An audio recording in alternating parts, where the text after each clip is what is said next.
My grandmother loves to tell stories from earlier in her life when she could still do all the things that she wanted to do. After all, once you get too old to be independent enough to make memories, all you have left are those stories to tell. My grandmother has traveled the world 8 separate times with my grandfather, so stories are in no short supply. However, in her old age and with her dementia, she sometimes forgets that she's told certain stories multiple times already. There's one in particular that I've only ever heard her tell 1 or maybe 2 times, and it's probably for good reason because it is rather upsetting. That being said, it had more of an impact on me than any other story she's ever told me. I asked her to tell me the story again, much more recently, and it remains virtually the same. It starts off in the year of 1978 in a mall where my father used to work, personalizing things for customers per their request. He was around 16 or 17 years old at the time when one day he was approached by a man, thick-set and beefy-looking. He was harmless-looking enough, and so they struck up a conversation with each other. Mundane topics and such, with no warning bells going off. Until, at some point in the conversation, the man asked my father where the bathroom was. My father pointed him in the general vicinity and gave him directions to its location. However, the man had a different perspective on how he wanted to be helped. I'm new here, so I don't really know my way around. Could you come with me and show me where to go? He asked my father. To which my father began to feel a twinge of unease creep into his gut.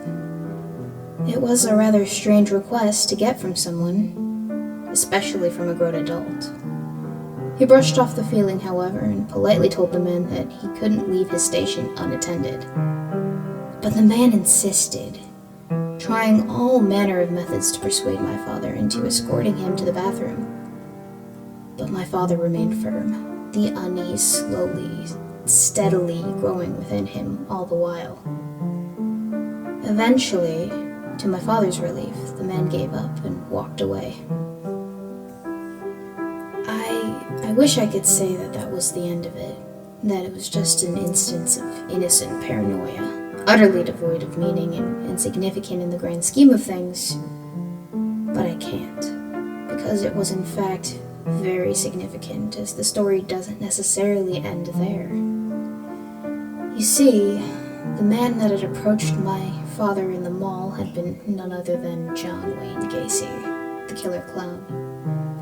So aptly named because he dressed up as a clown and performed at children's parties by day, while at night he engaged in a rather unique pastime. He would lure to his house and subsequently kill 33 young, impressionable men over the course of 6 years, unimpeded. John Wayne Gacy was a serial killer who was exceptionally good at what he did. It may not seem like my father's interaction was all that interesting or extraordinary by any stretch of the imagination. In the movies, usually the victim is alone, walking down a dark alley, not another soul in sight, right? Kidnappings are never initiated in the middle of a crowded shop in broad daylight with plenty of witnesses. Well, you'd be wrong. Gacy's method was not flawless, but it worked. The way my grandmother tells it, 1 or 2 weeks after his encounter with my father, Gacy slipped up. I did some further research into this, and my grandmother's own account of what had happened matches up with that of what I found. It also fills in some of the gaps her age-riddled brain had left out. While discussing business with a pharmacy owner, Gacy happened to mention to a young man within earshot, identified as Robert Peace, that he hired teenage boys to do work for him. It was good pay, and so after Gacy left, Robert told his mother that he was going to talk to some man about a job opportunity, and that he'd be right back. She was the last person to see him alive. Robert's parents filed a missing persons report, and the pharmacy owner dropped Gacy's name to the authorities. So, logically, an investigation ensued, and everything seemed to fall apart for Gacy after that. 10 days after Robert's disappearance, police searched Gacy's home. Upon arrival, they found that Gacy's crawlspace had been flooded after he had unplugged his sump pump. They drained the crawlspace and began digging. In minutes, they had found rotting chunks of flesh and an arm bone. The evidence technician on the scene had then promptly informed the police that they could arrest Gacy and followed it up with, "I think this place is full of kids." By now, I'm sure you've realized this video is by no means for the faint of heart or for those of you of a weaker constitution, mentally or otherwise. But for the next part, if you aren't comfortable, I implore you to divert your attentions. You see, this story, it could have gone a lot differently in an alternate reality. It would have been a reality where my father had followed Gacy to the bathroom in the mall where he would have been subdued or tricked into getting into Gacy's car and been driven to his house. He would have been bound in some way or drowned and revived, then assaulted, and finally his life would have ended, one way or another, between the hours of 3 and 6 a.m., just as gruesomely as the 33 others that had been a victim of this man's evilness.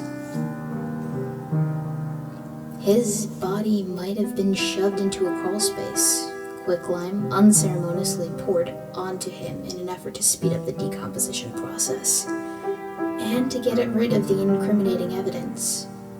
But it is even more possible that he would have been dumped over a bridge into the nearby river, as he would have been one of Gacy's last few victims, and there was no more room in that crawlspace. It was already full of the remains of young men from the ages of 14 to 21. This story has had a great impact on me.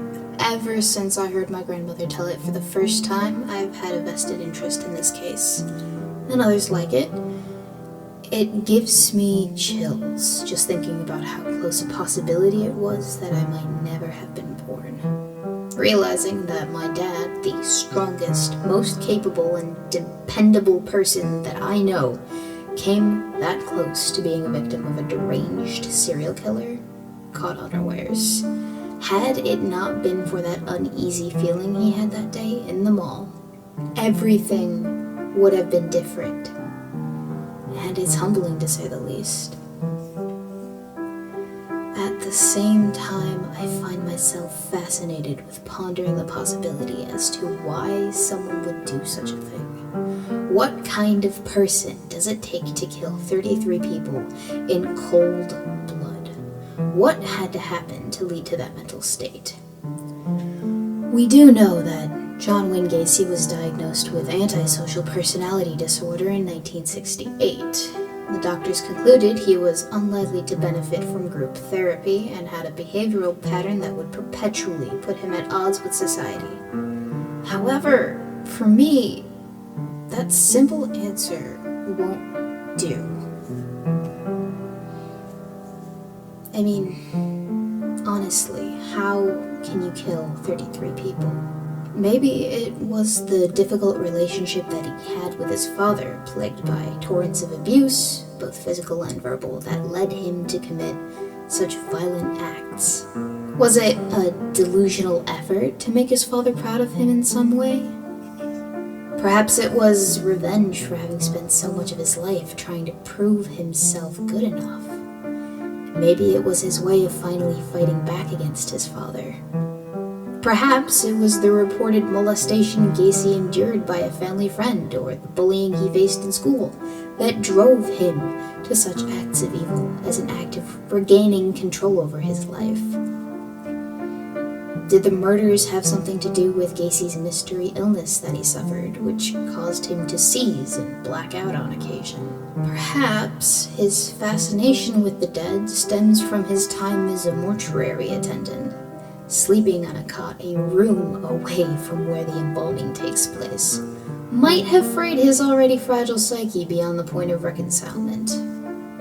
Probably, we're not ever going to know exactly why Gacy did what he did.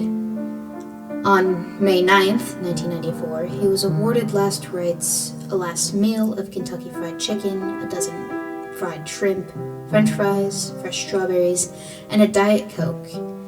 and then was given a lethal injection. His last words were, "Kiss my ass." He was confirmed dead 12:58 a.m. on May 10th, 1994.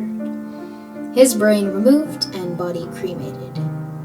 His brain remains in the possession of Dr. Helen Morrison, a forensic psychiatrist to this day, who has spent her professional years trying to answer that very question that I have geared part of my study into solving. My potential career prospects into as well. If you're a frequent watcher of my content, you know that I am a police explorer, that my life goals involve law enforcement of some nature. And now, you know why.